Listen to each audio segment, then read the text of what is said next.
नमस्कार, आप देख रहे हैं ब्रेकिंग बिहार। अभी हम हैं पटना में जन सुराज के कार्यालय में और हमारे साथ यहाँ के मुख्य प्रवक्ता संजय ठाकुर हैं। कल जिस प्रकार से खबर आई कि प्रधानमंत्री मोदी के संसदीय क्षेत्र बनारस में मुख्यमंत्री नीतीश कुमार की जो 24 दिसंबर को रैली होने वाली थी उसे अचानक से स्थगित कर दिया गया।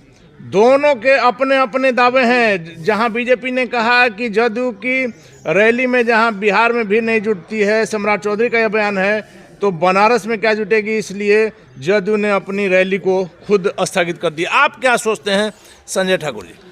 पहले तो मैं आपके चैनल के श्रोताओं को जनसुराज की ओर से और अपने जनसुराज के सूत्रधार आदरणीय प्रशांत किशोर जी की ओर से सभी बिहार के भाइयों को नमस्कार निवेदित करता हूं, प्रणाम निवेदित करता हूं। देखिए, सही आपने सवाल उठाया कि आदरणीय नीतीश कुमार जी बिहार के मुख्यमंत्री हैं, इनमें बड़ी ललक इधर डेवलप कर गई है ये नेशनल लीडर बनने का, और इसी चक्कर में ये बनारस चले गए जहां आदरणीय नरेंद्र मोदी जी का संसदीय क्षेत्र है। तो ये तो उनको टक्कर देने के लिए अपना सोचते हैं, उसी विचार से ये नया गठबंधन मोदी जी से ही कंपटीशन रहा है, मोदी जी से ही कंपटीशन करना चाहते हैं और अपना गठबंधन इसीलिए उसी गठबंधन में आजकल हैं ही। कभी मोदी जी की का स्तुति गान करने वाले आजकल मोदी जी के आलोचक बने हुए हैं। तो वहाँ इनकी रैली तो टाटा फिश होनी ही थी, इसलिए इस आशंका से इन लोगों ने विड्रॉ कर लिया है। वैसे इन लोगों का आरोप ये लोग लगा रहे हैं जो वहाँ का एडमिनिस्ट्रेशन इनको स्वीकृति नहीं दी। मेरा कहना है कि हम भारत के लोकतंत्रात्मक व्यवस्था में जीने वाले नागरिक हैं। हर स्टेट में किसी भी स्टेट का मुख्यमंत्री, नेता, किसी स्तर का नेता अपना कार्यक्रम कर सकता है, अपनी रैली कर सकता है। ये वहाँ उसका एक तकनीकी सवाल भी होता है, सूचना देना है, उससे अनुमति लेना नहीं है। जिस स्थल पर आप रैली करिएगा उस स्थल के स्वामी से आपको अनापत्ति प्रमाण पत्र लेना होता है। तो इन्होंने जिस कॉलेज को, ग्राउंड को बनाया था, उसके प्रबंधक से और उसके प्राचार्य से या उसके स्वामित्व हासिल किए हुए व्यक्तित्व से इन्होंने कोई परमिशन नहीं ली, अनापत्ति नहीं लिया। अब बिना अनापत्ति के आप जिला प्रशासन के यहाँ गए, आपके फाइल को रिजेक्ट कर दिया, आपको स्वीकृति मेरा नहीं जगह दी। है तो हमसे आप जब नहीं लेंगे तो कहाँ से देगा? तो ये लोग बहाना बना के भाजपा की शिकायत कर रहे हैं। ये उनका विषय है, व्यक्तिगत है। लग रहा है ना कि विधवा विलाप हो रहा है। हाँ, ये विधवा विलाप तो करवे करेंगे, चूंकि नेशनल लीडर है नहीं। बिहार तो इनसे कंट्रोले नहीं हो रहा है। बिहार में ये मीटिंग करें तो इनकी मीटिंग में भीड़ नहीं आ रही है। इनको तो बिहार में आपको पता नहीं है, आजकल ये पिछले 5 वर्षों से इनका ट्रेंड है कि ये जब भी किसी जिला में जाते हैं तो वहाँ जीविका समूह को, जीविका दीदियों को, कलेक्टर से प्रेशर में लेके कलेक्टर को और जीविका दीदियों को गाड़ी पर लदवा के मंगाते हैं, आप फील्ड में बैठाते हैं कुर्सी लगा के, और उसकी सभा करते हैं। ये जन सभा तो इनकी, मैं पिछले 5 वर्षों से एक पत्रकार के नाते भी मैंने देखा है इनके कार्यक्रम को। पिछले 5 वर्षों से नीतीश जी जनसभा तो नहीं कर रहे हैं, ये जीविका दीदियों की सभा करते हैं। तो बिहार अभी इनसे नियंत्रण में है, ये नहीं है। बिहार में लॉ एंड ऑर्डर इनसे नियंत्रण में नहीं है। बिहार का विकास चौपट है, बिहार की शिक्षा व्यवस्था चौपट है, और ये चले मुरारी हीरो बनने वाली बात है। ये अब देशे के राजनीति करने चल दिए हुए हैं। है ना कि बिहार के अलावा नीतीश कुमार का कहीं कोई जनाधार नहीं। बिहारों में जनाधार इनका खिसक गया है। आपने सुना होगा, हमारे आदरणीय जो जनसुराज के संस्थापक माननीय हमारे पदयात्रा के सूत्रधार आदरणीय प्रशांत किशोर जी हैं, इन्होंने तो पिछले 3 महीना से भविष्यवाणी करनी शुरू कर दी है कि पार्लियामेंट चुनाव के बाद जनता दल यू का वजूद खत्म हो जाएगा।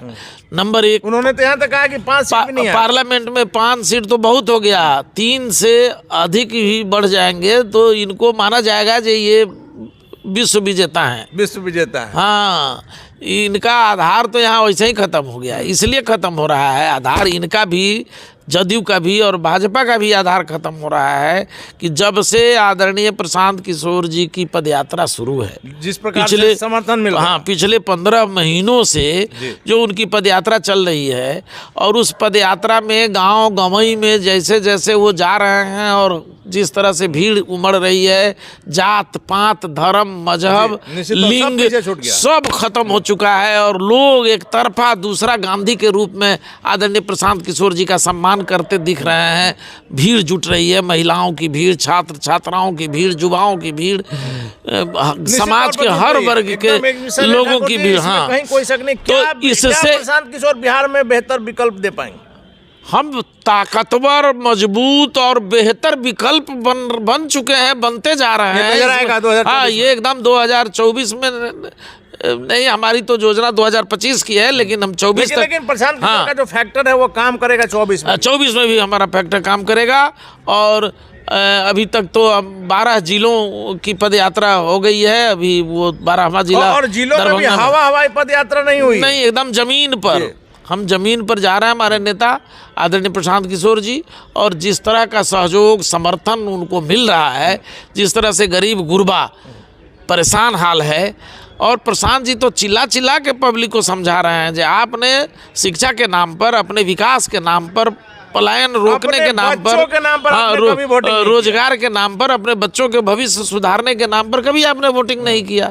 आपने तो वोट जात के आधार पर, धर्म के आधार पर किया। अगर इस बार लोग अपने बच्चों की चिंता करके वोट करेंगे तो समीकरण बदल सकते हैं। एकदम बदलना तय है। ये जो लोग कह रहे हैं कि बिहार में जातिवादी व्यवस्था शुरू से रही है, इसलिए जाति के आधार पर वोट होगा, तो हमारे नेता तो आदरणीय प्रशांत किशोर जी बार बार कहते हैं कि नरेंद्र मोदी जी को आखिर इस बिहार के लोगों ने वोट दिया कि नहीं दिया जी।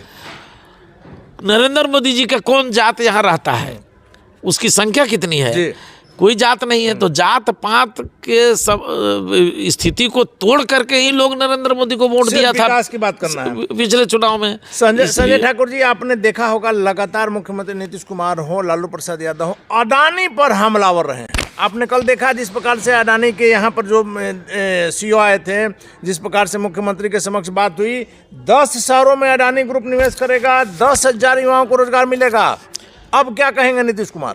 देखिए, अडानी जी आए, उद्योगपति आए, उद्योगपतियों को इन लोगों ने बुलाया, इसके लिए हम उनको आभार व्यक्त करते हैं। अच्छी कोशिश हुई है, लेकिन मेरा सवाल फिर आज भी वहीं खड़ा है कि आखिर 32 वर्षों से इन लोगों की सरकार है, ये तथाकथित समाजवादी सरकार, जिसको समाजवाद से कभी कोई लेना देना नहीं रहा, लेकिन समाजवाद की विचारधारा को ये लोग प्रचारित करके अपने को समाजवादी बता करके बिहार के जनता को ठगा और सरकार चलाए। कहाँ थे ये नीतीश कुमार जी, कहाँ थे इनके लालू यादव जी, जो बिहार में फैक्ट्रियां नहीं खुली, बिहार में कल कारखाने नहीं लगाए गए, मजदूरों का प्रदेश बनकर आ गया। मजदूरों की फैक्ट्री यहाँ जरूर लगा दी इन लोगों ने अव्यवस्था करके। यहाँ लोग मजदूर बनते हैं, यहाँ इंजीनियर कम बनते हैं। इसका कुछ फायदा आपको नजर आ रहा है? एक्चुअली पिछले समय में तो कुछ नहीं हुआ। अच्छा, देहात में हम लोगों के यहाँ कहावत है जो आखिरी वक्त क्या खाक मुसलमान होंगे, तो ये आखिरी वक्त है इनका। अभी जो नीतीश कुमार, हाँ, अभी जो बुलाए हैं, ये हड़बड़ी में ये सब मीटिंग हो रही है। अगर अभी 4 दिन पहले में ब्रिटानिया फैक्ट्री का भी उद्घाटन किया। मेरी बात सुना जाए, मैं वही बात कहना चाहता हूँ कि जी, अगर ये बैठक हुई है तो मैं इसके लिए धन्यवाद देता हूँ सरकार को कि आपने कम से कम आखिर में ही सही कोशिश तो की। ये कोशिश मेरी आपत्ति है कि ये कोशिश तो आज से 20 साल पहले भी होनी चाहिए थी, 25 साल 30 साल पहले भी होनी चाहिए थी। अगर उस जमाने में उस वक्त ये कोशिश हुई होती तो आज बिहार की तस्वीर अलग रहती और बिहार में रोजगार का मौका मिलता।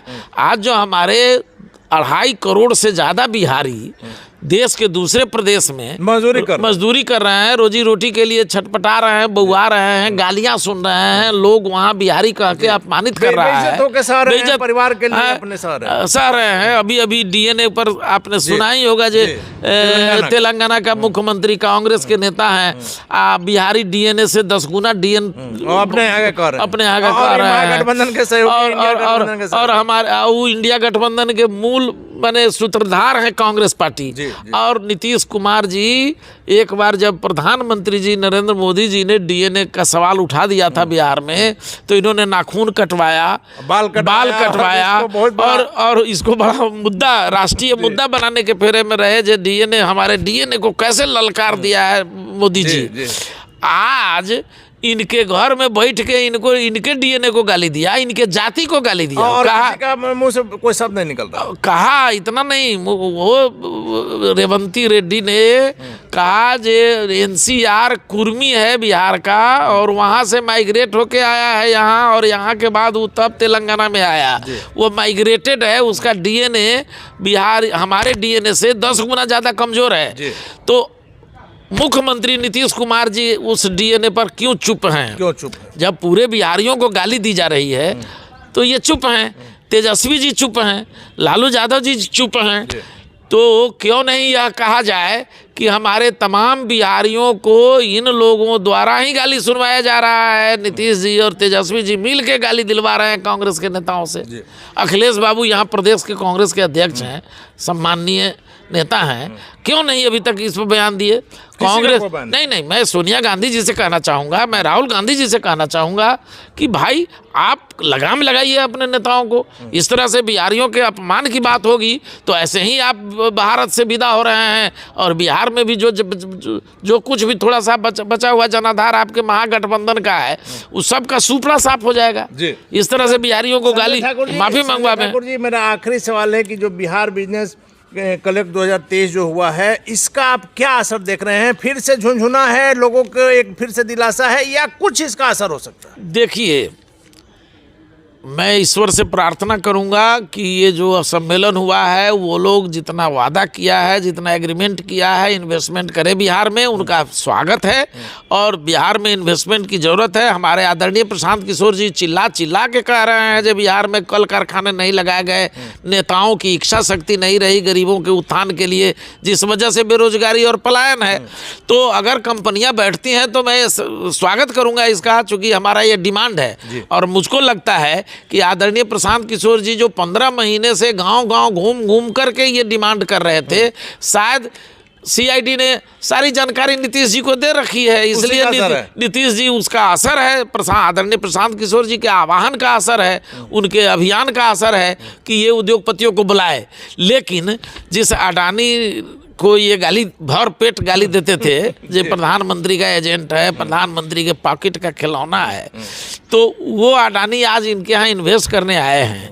तो स्वागत का काम तो है ही, स्वागत होना चाहिए। लेकिन फिर भी मेरा सवाल वही है कि आखिर समय में 17 बरस नीतीश बाबू शासन चलाए, 15 साल उनके बड़े भाई आदरणीय लालू जी जो नेता हैं बिहार के, वो शासन चलाए, तो उस दिन इन लोगों का कहाँ चला गया था? उस समय सोचना चाहिए था। चलिए, तो हमारे साथ जन स्वराज के मुख्य जो प्रवक्ता हैं संजय ठाकुर, सीधे तौर पर कहना है, इन्होंने स्वागत किया है जिस प्रकार से उद्योगपति जिस प्रकार से बिहार में आए हैं, लेकिन 32 साल बड़े भाई छोटे भाई के राज के बाद आज इस बात की अगर सुगबुगाहट हो रही है, अगर पहले ये हुआ रहता तो आज बिहार की तस्वीर अलग रहती। और सबसे महत्वपूर्ण बात है कि प्रशांत किशोर जो लगातार कर रहे हैं कि बिहार में उद्योगों का जाल फैलना चाहिए, वैसे में क्या मुख्यमंत्री नीतीश कुमार ने प्रशांत किशोर की बातों को माना है, या सीआईडी रिपोर्ट जैसा कि संजय ठाकुर का कहना है मिला है कि आप उद्योग लगाइए तब ही आपकी कुछ बिहार में लोकप्रियता बरकरार रहेगी? वैसे नीतीश कुमार आखिरी समय में जो प्रयास कर रहे हैं, अगर बिहार के लिए कुछ हो पाता है, जो उद्योगपति आए हैं सही में अगर यहाँ निवेश कर पाते हैं, जिस प्रकार से कहा जा रहा है कि सिर्फ अडानी ग्रुप 10,000 युवाओं को रोजगार देगा, वैसे में इसका स्वागत किया है संजय ठाकुर ने। आगे क्या होगा देखना महत्वपूर्ण होगा। फिलहाल आप बने रहे ब्रेकिंग व्याख्या।